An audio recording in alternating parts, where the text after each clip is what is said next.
Hey, what's going on, everyone? How you doing? I hope you're doing well. I'm extremely excited for this video because Bleeding Through is one of my all-time favorite bands. I would put them in my top 10 easily.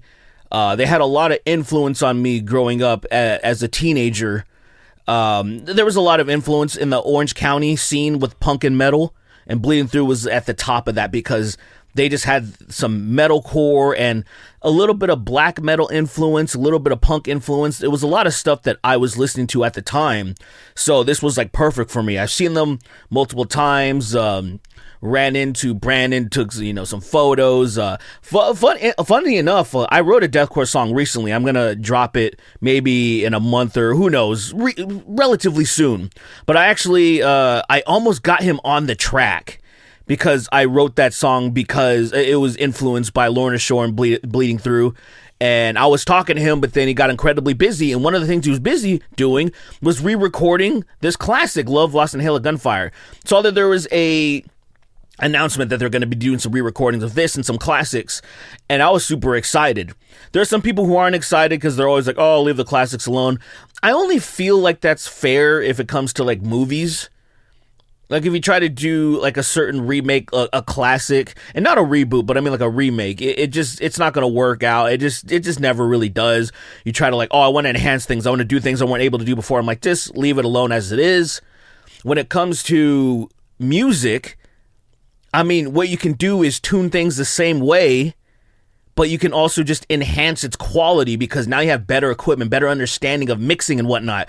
And I think that's awesome. My favorite bands of all times, especially ones that are from the 70s, 80s, and so on, I wish that they would re-record their classics because back then, it just wasn't as good. The mixing, the production, just naturally.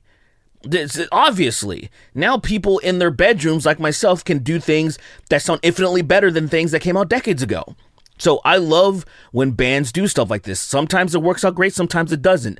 I'm really curious to see if this is going to work out because it can be something like Born of Osiris doing The Eternal Reign, where they re-recorded their debut album, and I think that is just awesome. I thought it was the best decision that they made. Then it could be something like one of my favorite metalcore bands, Caliban. They re-recorded a classic, The Beloved and the Hatred, and I hated it. I thought it sounded like garbage. So I'm very curious how this is going to sound. I imagine it's going to sound good, man. I love this song. This is one of my favorite songs, Love, Lost, and Hail of Gunfire. I'm curious to see if they're going to have the Boondock Saints sample in it still. I don't know. Let's check it out. Let's go, man. This was a fucking bomb.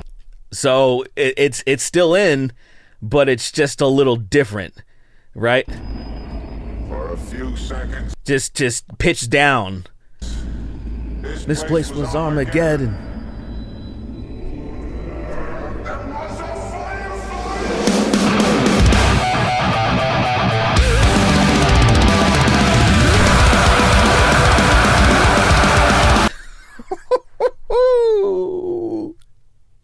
Oh, that's I love it already.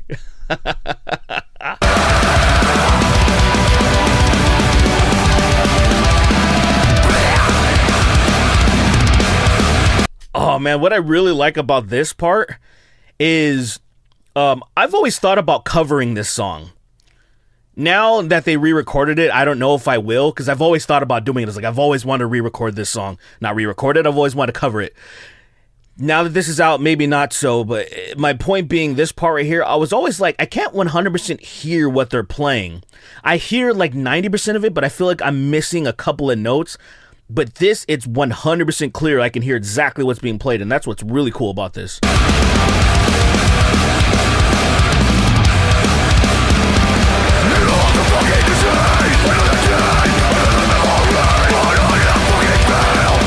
This is awesome.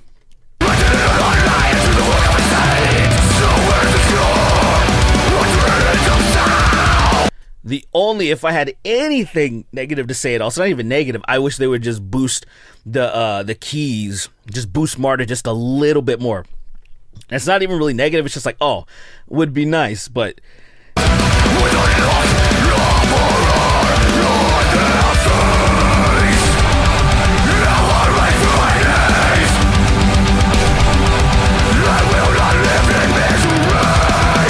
One thing I'll say, I think it might be a little bit slower than the original.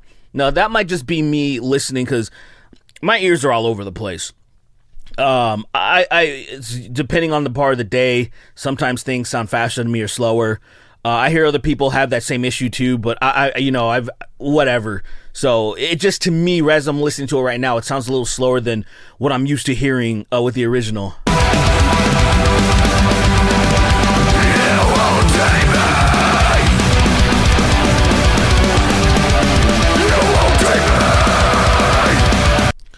There's the little subtle differences, like a constant stream of mids right there. In the original, it would kind of go, you won't take, and kind of shift into somewhat of a high. So I'm just kind of noticing little subtle differences.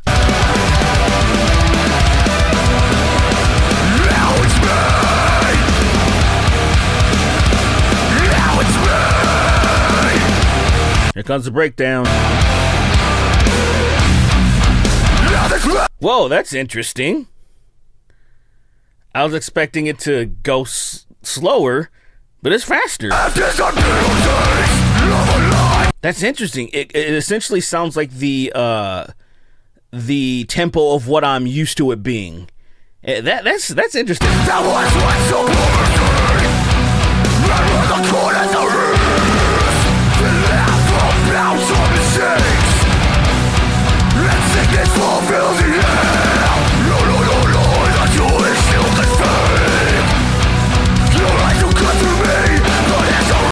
Sick bass.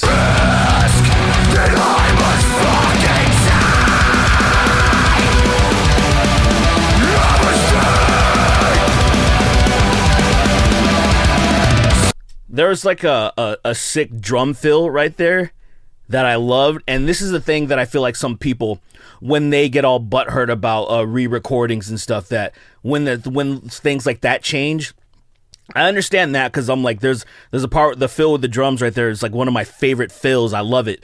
And so it's like, oh, I wish they would have kept that in. But, obviously, I get why you're going to take the liberty to switch things up a little bit, that you can. And so I don't mind it.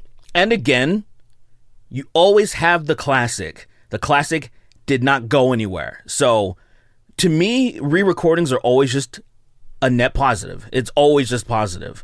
Even if it's like, doesn't turn out well, like the Caliban one, I'm just like, well, I'm just not gonna listen to it. It's fine. I still have the original, and it literally, no skin off my back. I don't feel a certain way, like, I can't believe they did that.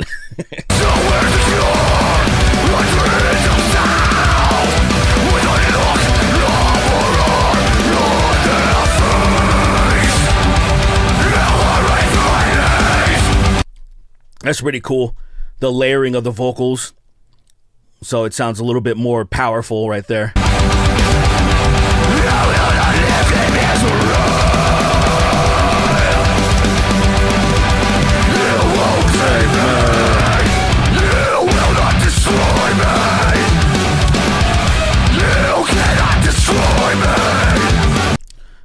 And I'll fight you with every ounce of strength I have left. And I'll seal it with a bullet and a kiss. Yeah, gang vocal sick. Look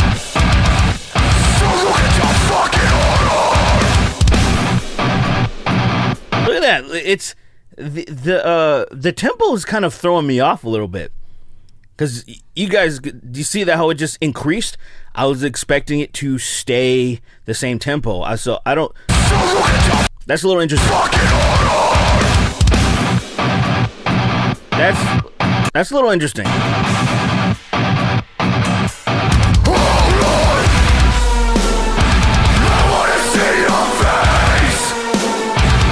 I'm a fan of the gang vocals. That's awesome.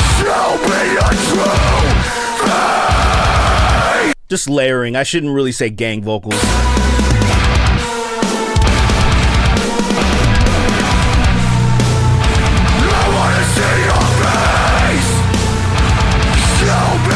Give me some highs.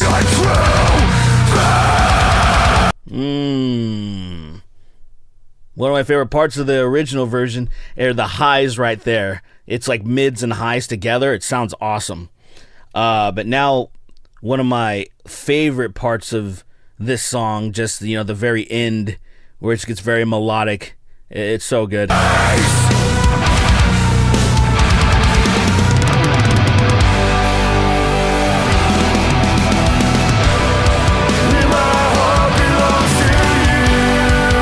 Let's go. That sounds good. And you have the harmony, which is probably done by the bassist Ryan Wambacher. I don't know, maybe Brandon did it.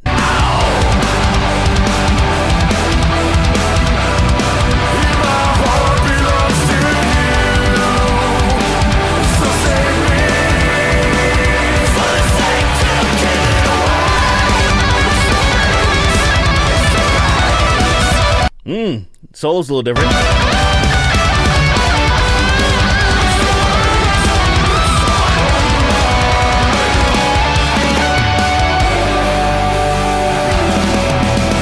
Interesting, man. I just like noticing the little subtle things, those soothing vocals in the background. Solo's a little bit different, but still relatively the same. They kind of just did, they did a good job with that.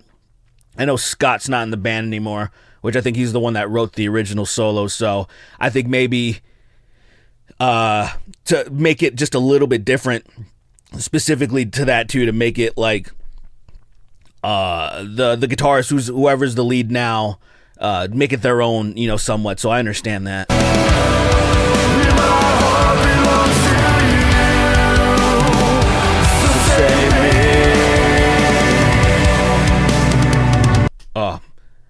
Ladies and gentlemen, this outro is one of my favorite pieces of just music.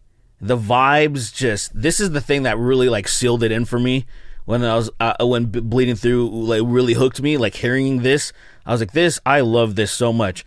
I've rewound this part so many times. I'm very curious to hear if it sounds better or like if it's on par. Let's go.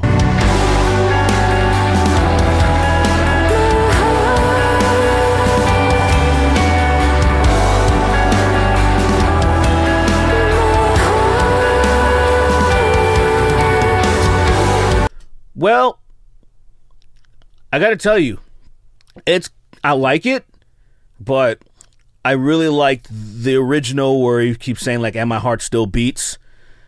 And the bass is pretty boosted. And you can really focus on what Ryan was doing in the background. And also I just thought it's so perfectly balanced, the old one, that I had a feeling it was going to be hard to top. Like, this sounds cool. I like this, but like, damn, the classic, you can't beat it, bro.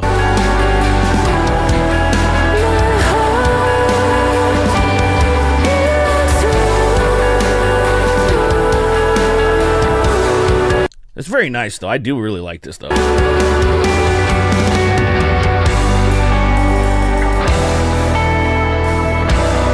That bass right here. Like, listen to this bass.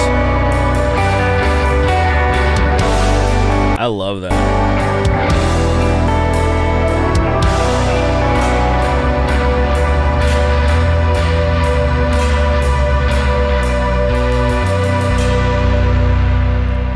That's good. That was pretty sick. That was pretty sick, man. I enjoyed that. Now, just for old time's sake, I want to just pull up the outro to the original, just to kind of show you the vibe and why I like it so much.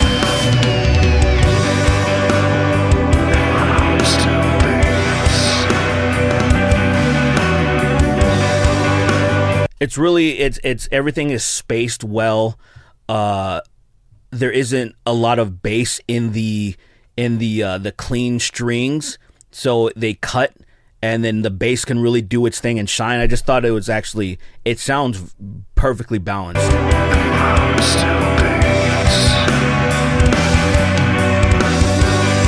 You can really hear what the two guitars are doing independently, and they work well together. It's just such a good ensemble.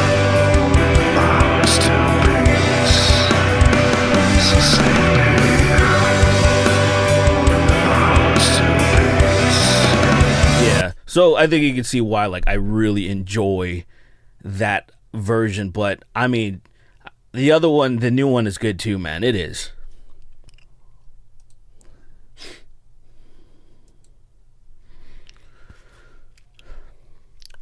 So, Bleeding Through fans, let me know what you think of the new version of Love, Lost, and Hail of Gunfire.